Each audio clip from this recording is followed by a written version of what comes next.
let freedom reign. From the mighty mountains of New York, let there be justice for all.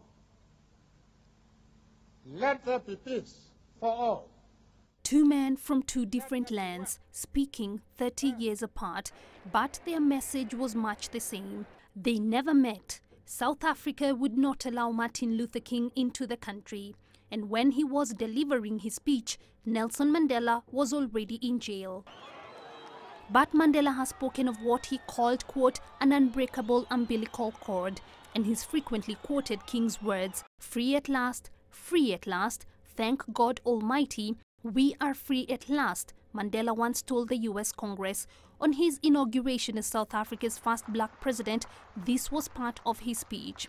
The sun shall never set on so glorious a human achievement. Let freedom reign. King's widow, Coretta Scott King, was on the podium that day in 1994 to hear her husband's words repeated. There are few obvious parallels with Robert Mugabe, but to many he represents the continued struggle for equality in Africa. Mugabe too paid a high price for his role in the struggle, more than a decade in jail, but he emerged unbowed and continued fighting. Land is divided according to race. The economy is worked according to race. Society as a whole is established on the principle of racial blocks. This I would like to see go.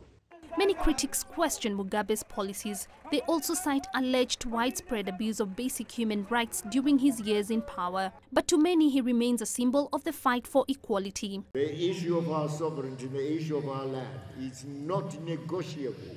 At 89, he's still as fiery as ever. And 50 years after King spoke, Mugabe is beginning another 5-year term as president.